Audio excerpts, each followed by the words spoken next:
കപ്പൽ ആടി ഉലയുകയില്ല sir. Sir ഇതിനൊരു കപ്പിത്താൻ ഉണ്ട്. ആ, കപ്പൽ മുങ്ങി, കപ്പലിലുള്ളവരും മുങ്ങി. കപ്പിത്താൻ ഒരുവിധം രക്ഷപ്പെട്ട് കരക്ക് കയറി. കടക്ക് പുറത്ത് ഇതന്നെ വോട്ടർമാരും ഇതേ പറഞ്ഞുള്ളൂ. തെരഞ്ഞെടുപ്പ് ഒരു രാഷ്ട്രീയ പോരാട്ടമാണ്. അതിൽ ജയപരാജയങ്ങൾ ഉണ്ടാവും. എന്നാലും ഇങ്ങനെയുണ്ടാകും ഒരു തോൽവി. തെരഞ്ഞെടുപ്പാകുമ്പം കുറച്ച് വെല്ലുവിളികളൊക്കെ വേണ്ടേ? വെല്ലുവിളിക്കണം. എന്റെ വെല്ലുവിളി എന്താണ് ആ വെല്ലുവിളി? ബേപ്പൂരിൽ ഞാൻ പരാജയപ്പെട്ടാൽ കിഡ്സൺ കോർണർ തൊട്ട് നമ്മുടെ റെയിൽവേ സ്റ്റേഷൻ വരെ ഞാൻ മൊട്ടയടിച്ചിട്ട് കാതിൽ 2 കമ്മലിട്ട് നടക്കാം. എങ്ങനെ കേട്ടില്ല. മൊട്ടയടിച്ച് കാതിൽ 2 കമ്മലുമിട്ട് കിഡ്സൺ കോർണറിൽ നിന്ന് ആരംഭിച്ച് മിഠായി തെരുവിലൂടെ കോഴിക്കോട് റെയിൽവേ സ്റ്റേഷൻ വരെ പോകാൻ തയ്യാറാണ്. കോഴിക്കോട് ഇക്ക ഒഴികെ ബാക്കി UDF-കാരെല്ലാം ജയിച്ചു. ഓ, മൊട്ടയടിക്കുക മാത്രമല്ല കമ്മലിടും. ഇക്ക അല്ലേലും പറഞ്ഞതാ. പറഞ്ഞു പോയാ പോരാ. ഇക്ക ആ ഡേറ്റ് ഒന്ന് പറഞ്ഞിരുന്നെങ്കിലേ ആൾക്കാർക്ക് കറക്റ്റ് ടൈമില് മിഠായി തെരുവിലേക്ക് വരായിരുന്നേ. തല മൊട്ടയടിക്കുകയും വേണ്ട, വേറെ ഒരു കാര്യവും ചെയ്യണ്ട. രാഷ്ട്രീയ പ്രവർത്തനം നടന്നോട്ടോ. ആർക്കൊക്കെയാ ബിരിയാണി വേണ്ടത്? കോഴിയിറച്ചി വേണ്ടവർക്ക് അതുമുണ്ട്. ജയിച്ചു കഴിഞ്ഞിട്ട് ഒരു ആഘോഷം വെക്കണം. അത് നല്ല ഭക്ഷണം കൊടുക്കണം. നല്ല ബിരിയാണി ഉണ്ടെങ്കിൽ ബിരിയാണി, കോഴിയിറച്ചി ഉണ്ടെങ്കിൽ കോഴിയിറച്ചി, ചോറ് ഉണ്ടെങ്കിൽ ചോറ്, അങ്ങനെ കൊടുക്കാനാണ് ഉദ്ദേശിക്കുന്നത്. എനിക്ക് ബിരിയാണി മതി. അരിച്ചിട്ടും മറിച്ചിട്ടും കൂട്ടിച്ച് പറയുന്നു, വലിയ മാർജിൻ ജയിക്കാൻ കഴിയും. ബിരിയാണി പോയി. ഇനിയിപ്പം ഒരു ചക്കയെങ്കിലും കിട്ടുമോ നോക്കാം. ചക്ക ജനങ്ങളിലെത്തി, എന്നിട്ടും തോറ്റൂലേ? തോറ്റു.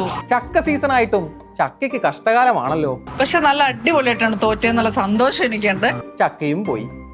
ഇനി ഐസ്ക്രീമും കഴിച്ച് ശോഭേച്ചിയുടെ എൻട്രിയാണ്. ഞാൻ 2 ഐസ്ക്രീം ഒക്കെ കഴിച്ച ശബ്ദം എന്റെ ഇപ്പോ കുറച്ച് പോയിരിക്കുകയാണ്. ഉള്ള ശബ്ദത്തിൽ പതിയെ പറഞ്ഞാൽ മതി. ശോഭേച്ചി, എങ്ങനെയുണ്ടായിരുന്നു തിരഞ്ഞെടുപ്പ് പോരാട്ടം? ഇവിടെ ഇപ്പോൾ തന്നെ BJP വിജയിച്ചു, ശോഭ വരട്ടെ എന്നുള്ള ഒരു ചിന്തയാണ്. ഓരോരോ തമാശകളെ. പാലക്കാടിലെ ജനങ്ങൾക്ക് ഇപ്പൊ തമാശ കേൾക്കാനുള്ള ഒരു മൂഡിലല്ല അവരുള്ളത്. ജയിച്ച് 3-ാം ദിവസം പാലക്കാട് MLA ഓഫീസ് തുറക്കാനിരുന്നതാ ശോഭേച്ചി. MLAക്ക് ഓഫീസുകൾ തുറക്കും. ജയിച്ച് 3-ാമത്തെ ദിവസം തുറക്കുമെന്നാണ് പറഞ്ഞിട്ടുള്ളത്. ഓഫീസ് തുറക്കേണ്ട പൈസ ഏതായാലും ലാഭായി. ഞങ്ങൾ ഇവിടെ നോൺ വെജും വെജും ഒക്കെ വെച്ചൊരു സദ്യ ഉണ്ട്. തോറ്റാലും എന്താ, ഇവിടെ സദ്യ ഉണ്ടല്ലോ. പാട്രിയറ്റ് സിനിമയിൽ ഞാൻ കണ്ടത് ശാന്ത ഗംഭീരമായിട്ട് ആ സിനിമ ഇങ്ങനെ മുന്നോട്ട് പോവുകയും സിനിമ ഏതാണ്ട് ഒരു പകുതിയാവുന്ന സമയത്ത് മോഹൻലാലിന്റെ ഒരു കെട്ടകെട്ടാ വരവുണ്ട്. എന്നിട്ട് അടുത്ത തെരഞ്ഞെടുപ്പിൽ ഇവിടത്തെ മുഖ്യമന്ത്രി ഭാരതീയ ജനതാ പാർട്ടി നേതൃത്വം നൽകുന്ന NDAയുടെ ലീഡർ ആയിരിക്കുമെന്നുള്ള കാര്യത്തിൽ ഒരു തർക്കവുമില്ല.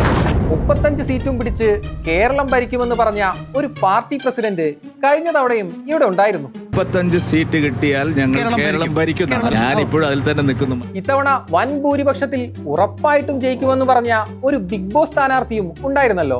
ഈ നിമിഷവും ഒരു 4-5 പേർ ഇരുന്ന് രാവിലെ ചായ കുടിച്ചുകൊണ്ട് സംസാരിക്കുന്നു.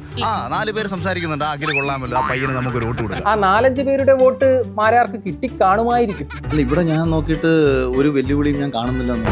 അതെ, എതിരാളിക്ക് ചെറിയൊരു വെല്ലുവിളി പോലും ഉയർത്താതെ 3-ാം സ്ഥാനത്തായിട്ടുണ്ട്. ഒരു കോളനിയിൽ ഞാൻ വോട്ട് പിടിക്കാൻ ചെല്ലുന്ന സമയത്ത് അവിടെ ഉമാ തോമസിന് വേണ്ടിയിട്ട് പ്രസ്താവന കൊടുക്കാൻ വന്ന കുറച്ച് പേർ, ആ ആൾക്കാർ അവസാനം ആ പ്രദേശം ഞങ്ങൾക്ക് അത്ര പരിചിതമല്ലെന്ന് തോന്നിയപ്പോഴത്തേക്ക് ഉമാ തോമസിന്റെ പ്രസ്താവന ഒരു ഭാഗത്തേക്ക് മാറ്റി വെച്ചിട്ട് എന്നെ കൊണ്ടുപോയി പല പ്രദേശങ്ങളിലും അവർ പരിചയപ്പെടുത്തുന്ന ഒരു ഇൻസിഡന്റ് ഉണ്ടായിട്ടുണ്ട്. തള്ളിയതായിരിക്കില്ലല്ലോ അല്ലേ? 2-3 കൊല്ലം പരീക്ഷണത്തിന് ശേഷം ഒരു സ്റ്റേറ്റ്മെന്റ് എന്താണെന്ന് ഉറപ്പിച്ച ശേഷം അദ്ദേഹത്തിനൊക്കെ ഉത്തരം കൊടുക്കാം. ഞങ്ങൾ തോറ്റു എന്നുള്ളത് ശരി, അതിപ്പം ഇല്ലെന്ന് പറഞ്ഞിട്ട് കാര്യമില്ല. സാധാരണ ഇതിങ്ങനല്ലല്ലോ.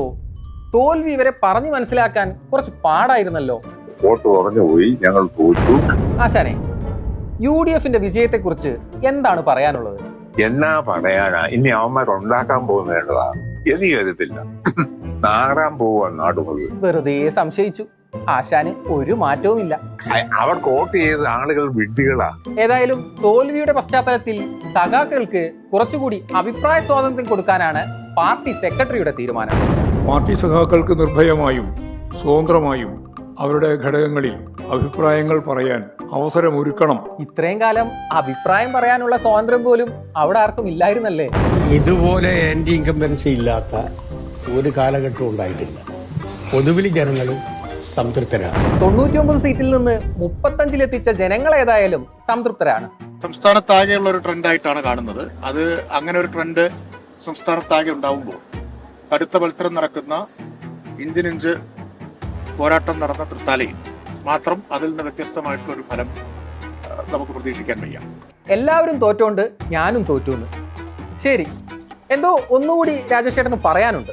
ഒരു കാര്യം പറയാനുള്ളത്, ഞങ്ങളൊക്കെ കമ്മ്യൂണിസ്റ്റുകാരാണ്. തെരഞ്ഞെടുപ്പിൽ പരാജയപ്പെട്ടാൽ വനവാസത്തിന് പോകും. അതേതായാലും നന്നായി.